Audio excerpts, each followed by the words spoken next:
Today marks the anniversary of H University. The school has arranged a magic show as the opening act in Hall A. Normally, I wouldn't be interested in such events, but today she invited me. The first performer to take the stage was Emily. She stood on a platform over 5 meters high and leaped into a box covered with a red curtain. Immediately, a platform slowly descended from above the curtain, holding a large glass container filled with a swarm of black fish. They darted around frantically, making dull thudding sounds as they hit the corners. Once the platform settled, the bottom of the glass container opened in a V shape. A mass of black fish fell into the curtain. She's using this trick again, how boring. I counted down from 5, knowing she would emerge from the curtain, soaked. 5, 4, 3, 2, 1. I repeated the countdown in my head several times, but there was no movement from the curtain. Panic surged through me, and I climbed onto the stage to lift the curtain. Someone's been hurt. Help. I immediately turned around. The water tank had turned a deep crimson, emitting a strong metallic smell, with small pieces of flesh floating inside. At the bottom of the tank, dozens of fish were frantically gnawing at a pile of white bones, devouring the remaining flesh. Emily, what are you doing?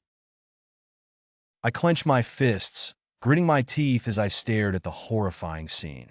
This idiot, no? She couldn't be this foolish. John, why did you run up here? Get back! Stop the performance. Secure the area. Don't move. Emily was stunned by my shouting, frozen in place. Seeing her bewildered expression, I pointed to the water tank she used for her performance. Is that a person? Emily covered her mouth, trembling as she asked me. I nodded. Quick, call your dad, hurry! Emily walked over to me, holding onto my arm as she shouted. I immediately took out my phone and called my dad. I never imagined that the first major incident I would encounter in my life would happen at my own school. I thought I would only face such scenes after inheriting my dad's position as police chief. Just as I hung up the phone, the school leaders sitting in the front row came onto the stage to clear the area. After briefly explaining the situation, I walked towards the water tank. Having finished the flesh, the black fish were now swimming leisurely at the top of the tank, a stark contrast to their earlier frenzy. The bottom of the tank was now clearly visible, with dozens of bones of various sizes piled up. Beneath the bones was a tattered black garment and a pair of handcuffs. What on earth happened here?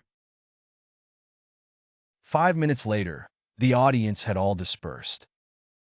10 minutes later, I questioned all the staff. 20 minutes later, I conducted a brief search of the scene. 30 minutes later, the police completely sealed off the area. The remains were unidentifiable. However, during the search, the police discovered that a member of the Magic Club, named Michael, had not been seen since he left Building A the previous night. The police immediately collected Michael's remaining DNA for comparison. The results showed that the deceased was indeed Michael. Michael had a fiery temper and had conflicts with many in the team, including Emily. Therefore, the range of suspects was quite broad. John, have you found anything? Other than a mirror found at the bottom of the water tank, nothing unusual. A mirror? We need to investigate the suspects, including Emily. Can you handle suspecting her? I trust the evidence. After discussing with my father, we decided to investigate each member of the Magic Club individually. The school surveillance showed Michael went to the tennis court next to the swimming pool at 10:47 p.m. and never came out. We questioned all the members of the Magic Club. Emily, where were you at 10 p.m. last night? Even I am a suspect? It's just a routine inquiry. We had a performance today, so last night I was practicing with David, Sarah, and Jessica from the Magic Club. Were you all together the whole time? Not the whole time. because everyone was moving things in and out. Around what time did you finish? Close to 11, because the power was scheduled to be cut off at 11:10 p.m., and the building would be closed. Do you recognize these handcuffs? They should be props for your performance. Yes, they are our performance props. It's strange, they went missing a long time ago. But only someone from the Magic Club could have accessed them. When was the glass container for the black fish placed on the high platform? The black fish arrived last night. We put the fish into the container and placed it on the high platform before leaving. But there's something odd. This morning, I felt like the glass container had shrunk. What do you mean? Because this morning, it was obvious that the fish were all crowded together, as if their number had suddenly increased. But we only borrowed those fish from the animal husbandry department, so they couldn't have multiplied. Maybe it's just my imagination. I took out my notebook and jotted down. Handcuffs at the bottom of the water. The mirror at the bottom of the water tank. The suddenly increased number of black fish. Next, I investigated their whereabouts after leaving Building A.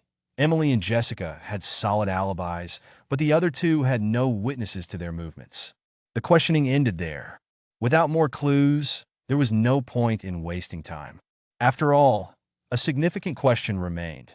Michael disappeared after entering the tennis court, so how did he reappear in Building A during the performance?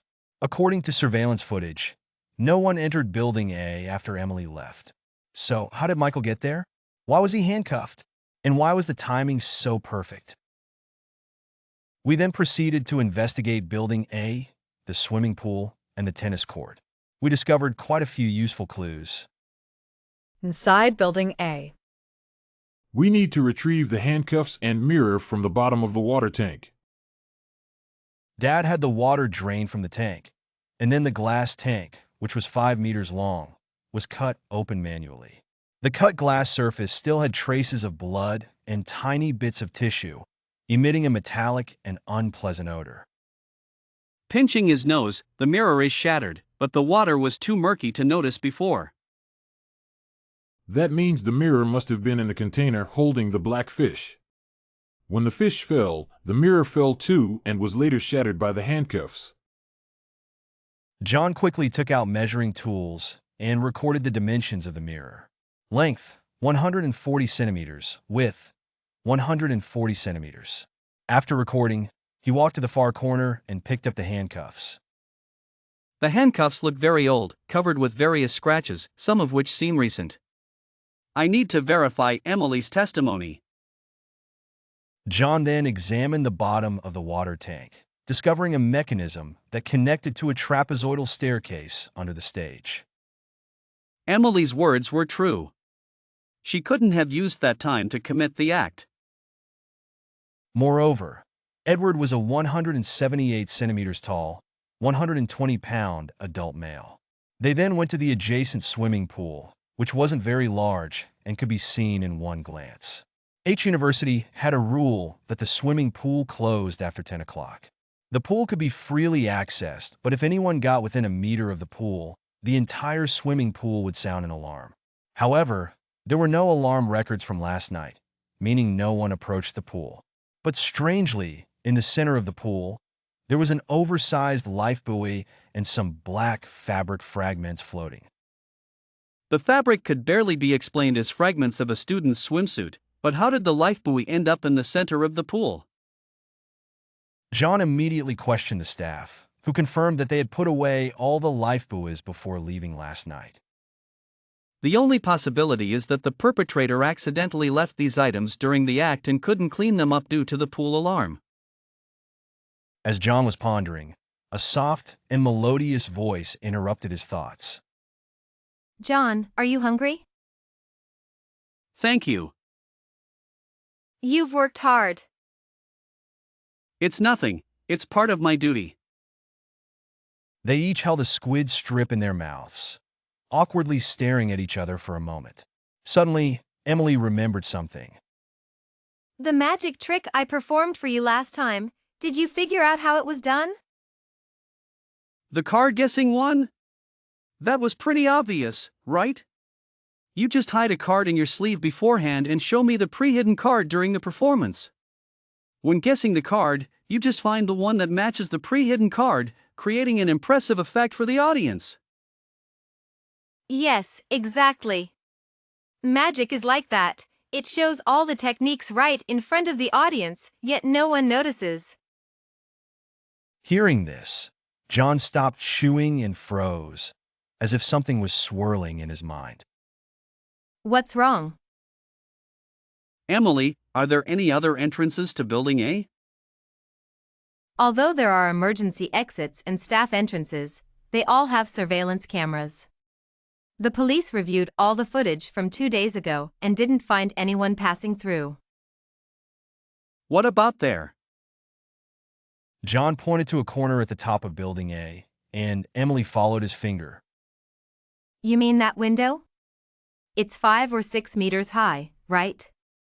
Even with a ladder, it would be hard to reach. How could anyone climb up there barehanded? Indeed, but it's not impossible, right?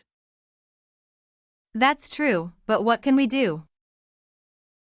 By the way, what's on the other side of that window? It should be the swimming pool. Let's go take a look. Sure enough, as Emily said, the window opposite the swimming pool was Building A. More interestingly, that window was right above the glass container holding the black fish. This was too much of a coincidence, so John immediately returned to the swimming pool. There on the opposite side of this window was an identical window, but this one was higher up. And this window connected to the tennis court's bathroom. This school is really big. I'm already a junior and have never been to this tennis court, let alone known there was a bathroom here.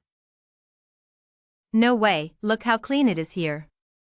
The tennis equipment is neatly stored, and there's not a speck of dust. People must come here often. The net is probably just broken and hasn't been replaced yet. John nodded without saying anything and walked towards the bathroom. The bathroom floor was covered with water stains. Isn't there a designated shower area? Why is there so much water outside? John, look at this. Emily didn't answer John's question, but pointed to the sink beside her. John frowned in confusion, looking at Emily without speaking. Come closer and take a good look. It was only when John got closer that he saw it. There were many long, arc-shaped scratches on the edge of the sink. John, don't you find it strange? Indeed, these arc-shaped scratches are quite odd, and the color seems to indicate they were made by metal. These scratches look very new. If they were made by metal, they would have rust stains over time. New scratches, metal, arc-shaped, any ideas? Handcuffs? They exchanged a knowing smile. Emily, go ahead. Let me see if you still have any suspicion. Emily rolled her eyes at John and then touched the scratches with her hand. If I'm not mistaken, this is the primary crime scene. Michael was likely drowned at the sink while handcuffed, and these scratches were made during his struggle. But I have a question. Given Michael's size, if he wasn't incapacitated with something like a stun gun beforehand, it wouldn't be easy to handcuff him, would it? What if Michael didn't resist when being handcuffed? Unless Michael was willing, or... Listening to her, John chewed on the squid strip while thinking. There were indeed many clues, but he felt like something was missing, something that could link all the clues together. After investigating those places, I returned to Building A. The police are quite capable and could provide useful information. We found Emily's fingerprints along with 4 other people's on the glass container used for the fish. I've already called them over, and the police have finished questioning them. You can ask them yourself now. My dad handed me a stack of documents. I looked at the information on the papers and matched them with the 4 people standing in front of me. I walked up to them, scanning them briefly, and immediately noticed something unusual. Among the four, there was a girl dressed in exceptionally bright colors. She was beautiful and somewhat familiar, possibly a member of the Magic Club. But her looks weren't the reason I focused on her. What caught my attention was the bandage wrapped around her fingers. Her fingers were tightly bound with bandages. Upon closer inspection, I could see some blood seeping through, indicating a deep and recent wound. I approached her. What's your name, and how did you hurt your hand? I'm Samantha. I injured my hand yesterday while moving some stuff. What were you doing at 10:40 p.m. last night? I was at home watching TV. My mom can vouch for me, and I've already explained this to the police. What were you watching? What was the plot? Give me a brief summary. I was watching the Korean drama Reply 1988, where Bore gets confessed to by Take. After verification, it turned out Samantha was telling the truth. The TV show's airtime and plot matched her account. But why did she give me such a dangerous vibe? Emily walked over and stood in front of me, comforting me in a teasing tone. All right, if you can't figure it out, it's no big deal. Isn't that what your dad is here for? No need to frown so hard. I sighed and looked at her. Crime and magic are alike. Just like you strive to perform the perfect magic trick, I aim to solve the perfect crime. Both involve using small tricks to deceive and achieve a goal. Magic is not the same. She pinched my arm hard and then stormed off in a huff. She was as stubborn as ever, just like when we were kids. I had lost count of how many times we had argued about magic. After Emily left, I returned to the tennis court's bathroom to see if there were any other clues. To my surprise, I did find something. On the window frame of the tennis court, I noticed a spot that was particularly shiny.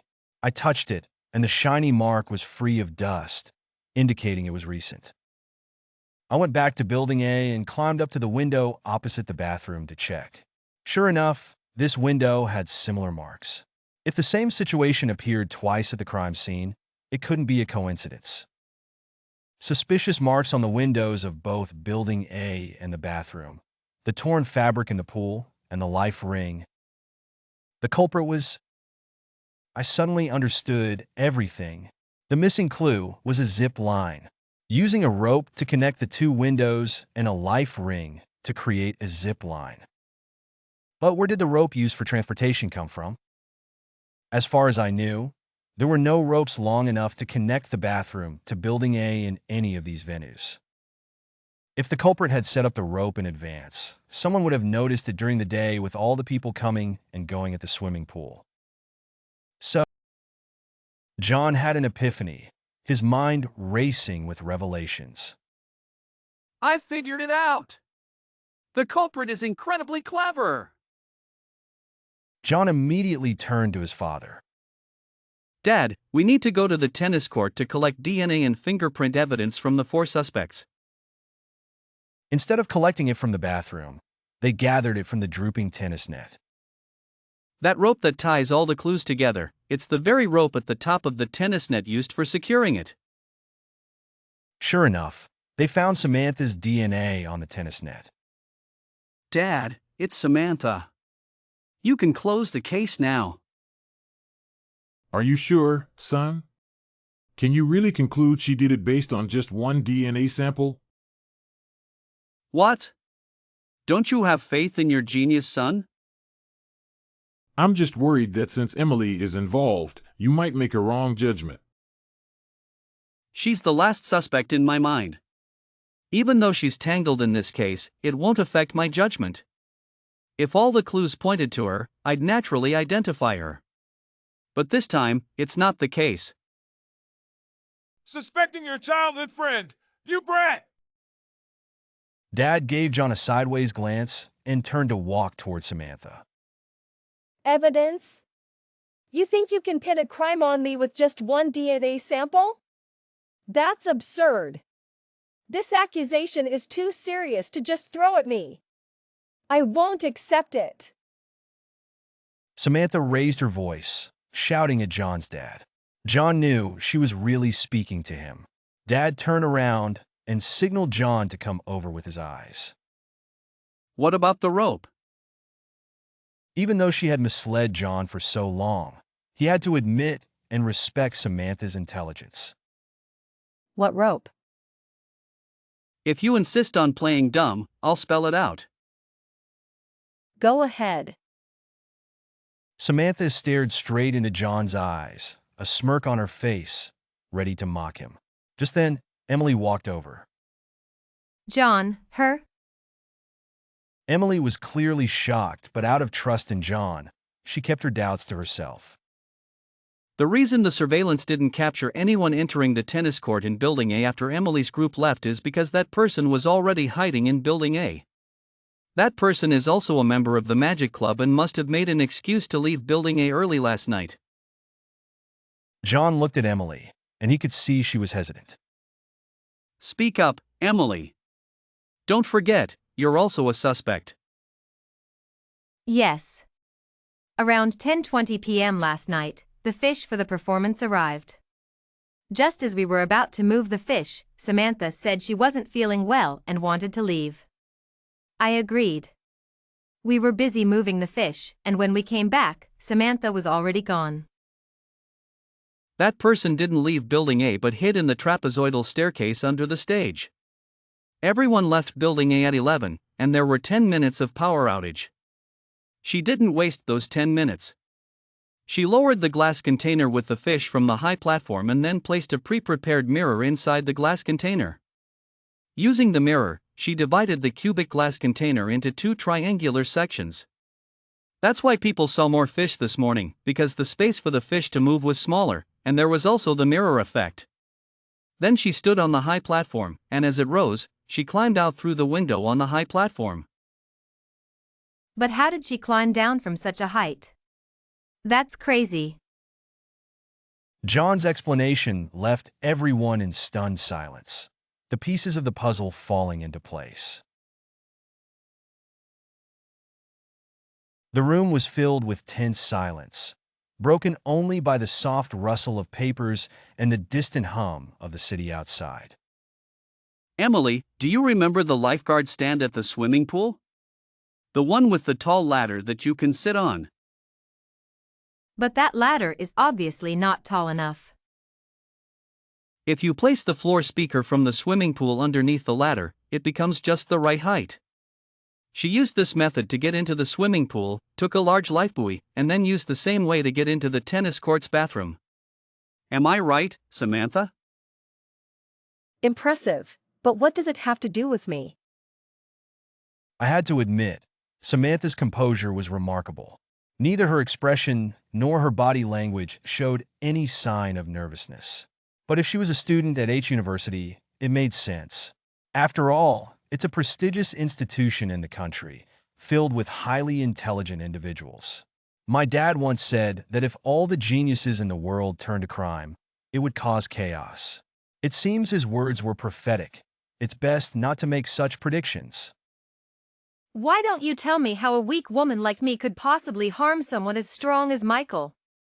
Everyone in the Magic Club knows that he locks his door tightly even when he sleeps. There's no way to ambush him. Simple seduction. How dare you? Stop making baseless accusations. Although I don't know the exact details, you probably lured Michael to the tennis court, seduced him, and used fun as an excuse to get him to wear handcuffs. Then you used a rope to restrain him until he passed out. After that, you filled the pool with water, intending to drown him. And you did. The scratches by the bathroom pool are from Michael struggling when he woke up before he passed. At this point, the confusion on Emily's face had vanished. I guess she already knew what was coming next. Samantha's expression had shifted from amusement to a bitter smile. Then, you took the rope from the tennis net, tied one end in the bathroom and the other end to the high platform with the glass containers. You created a rope bridge between the swimming pool and the tennis court. Using other ropes and the lifebuoy, you made a temporary cable car. You carried the body from the bathroom to the swimming pool and placed it in the tank filled with piranhas. This way, you had a perfect alibi and could destroy the evidence to confuse everyone. The piranhas devoured Michael's body quickly because they are carnivorous and hadn't been fed for a long time. Hungry fish will eat anything. Samantha, is what John said true? Samantha didn't speak. Instead, she gave me a provocative smile, as if challenging me to present conclusive evidence. You made a mistake while retrieving the lifebuoy, it fell into the pool. Due to the pool's alarm system, you couldn't retrieve it, but that alone isn't decisive evidence. However, because the lifebuoy in the pool was so conspicuous, and it was dark, you didn't notice the more crucial evidence you left behind. While crossing from the tennis court to the swimming pool, if the speed was too fast, the cable car could lose control and crash. The only way to control the speed was to hold the rope with your hands. To avoid injury, you wore gloves. John, do you mean? Exactly. The friction was greater than she anticipated, so the gloves tore. The black fabric floating in the pool is the remnants of those gloves. As John said this, Samantha's expression turned to one of sheer terror. It looked like it was almost over. Next, Miss Samantha, we just need to remove the bandages on your fingers. If my deduction is correct, your fingers aren't bruised but are injured from the intense friction. Once you take off the band. No, I give up. Amantha pulled out a chair, sat down, and stared dejectedly at the floor in front of her. But no matter what, committing a crime, regardless of the reason, must be punished. The police, who had been waiting nearby, immediately rushed over and firmly handcuffed Alice, taking control of her. John, you truly live up to your reputation as the school's top detective. I thought I was smart and meticulous enough, but I still couldn't fool you. I really have bad luck. I wanted to use this performance to give that scoundrel an unforgettable end, but I ran into you instead. You're absolutely right, I was the one who took the life. I designed all of this. Arrest me.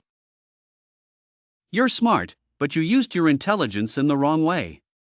No matter the reason, taking another person's life out of selfish desire is an unforgivable sin. As she was being escorted to the police car, she glanced back at John. There was no hatred in her eyes, only a sense of relief, as if this was a release for her as well. After such intense mental exertion, fatigue washed over John. He sighed deeply, ready to go home and rest for a while. John. Wait. What is it?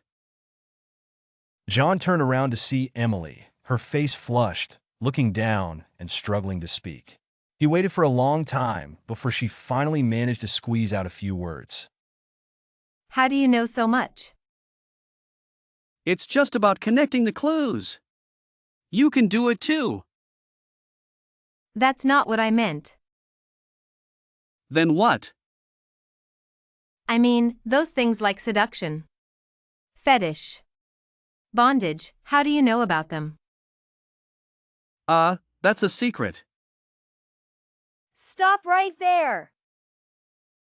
John ran out, with Emily close behind. Later, John learned from Emily that Samantha and Michael used to be a couple. Samantha was a top talent in scientific research, having published several groundbreaking reports on human genetics on Sci-Hub. Michael, however, repeatedly added his name to Samantha's research under the pretext of shared assets, even claiming publicly that the work was a joint effort. In reality, Michael had no involvement in the research at all. Samantha warned Michael countless times, and each time he would beg for forgiveness with excuses like, "I won't do it again." But he continued to plagiarize her work. For someone like Samantha, who was extremely passionate and obsessive about her academic work, being betrayed repeatedly by someone she trusted was both foolish and devastating. This led Samantha to harbor thoughts of ending Michael's life, and she meticulously planned everything. It's no wonder she didn't seem sad when she was taken away. Perhaps the meaning of her life had already vanished the moment her research was stolen and she was repeatedly deceived. If she hadn't completely lost hope in humanity, she wouldn't have taken such a drastic risk. The Magic Club nearly disbanded after this incident. Apart from a few core members, including Emily, most either quit or stopped showing up. Hey, what's the point of being the lone leader of such a desolate club? You're pretty smart too. Why not join our detective club and be my assistant? John, you once said that magic and crime are similar, right? I did say that. Why? Then, great detective, can you figure out my trick? Emily pulled out a small knife, spread the fingers of her left hand on the table, and quickly stabbed the knife between her fingers. Ah! The knife went through her index finger and into the table, making her cry out in pain. Stop acting, it's just a retractable knife. Do you think I'm stupid? John looked at Emily with embarrassment, but the pained expression on her face didn't fade. She lifted the knife, and a few drops of blood dripped from the tip. Her finger was bleeding. Hey! Are you okay? John hurriedly rummaged through his bag. As a detective, it's not unusual to carry bandages and alcohol. If the wound isn't cleaned or bandaged in time, it could be dangerous. He frantically searched through his bag, flustered. Seeing John's frantic state, Emily giggled and then showed him her perfectly intact fingers. How about that, great detective? Did you figure it out? Damn it, finger sleeves, blood-filled finger sleeves. John bowed his head in shame, smacking his forehead. He couldn't believe he was fooled by such a simple trick. It was utterly embarrassing. So even detectives can be tricked by such simple tricks. It's hilarious. Looks like our magic club is still better. Nonsense.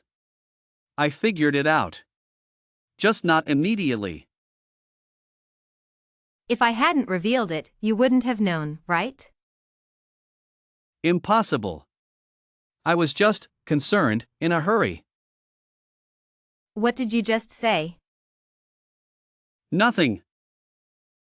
John turned his head, biting his lip in embarrassment, silently fuming. He didn't say a word for a long time.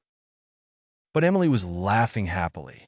At that moment, John wished he could find a hole to crawl into. But her laughter gradually faded, turning into a self-mocking chuckle. What's wrong?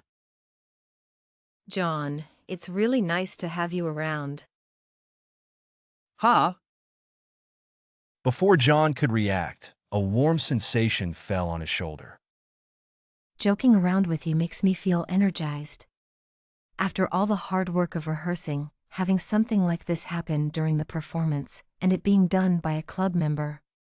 Now the whole club feels like a disaster zone. Everyone avoids us, and I feel really bad. But, how should I put it, when I saw that tank of blood, I was scared, panicked, and extremely anxious. But when I saw you on stage, I felt a strange sense of calm. Even now, despite feeling sad, hearing your annoying comments suddenly gives me the motivation to prove you wrong. When did it start, that competing with you, win or lose, always gives me a sense of satisfaction? I think I've said too much. Her head was still resting on John's shoulder, her long hair emitting a faint floral fragrance. John took a deep breath, knowing she must have been really scared at that moment. I've always looked down on magic. It's too foolish, only idiots would be fooled, I always thought. But you always manage to pull off tricks that I can't see through. I can't see through you, so I have the desire to explore. Seeing you give up might be the hardest thing I've ever encountered. I'm also grateful to you for bringing so much joy to my otherwise mundane life. Emily, your magic is amazing. You're amazing. Emily stood up, faced John, and pulled out a red cloth, covering her hand. All right, just a few compliments and she's back to showing off. Great detective, watch closely this time. Don't miss any details because of impatience. She slowly lifted the red cloth from her hand.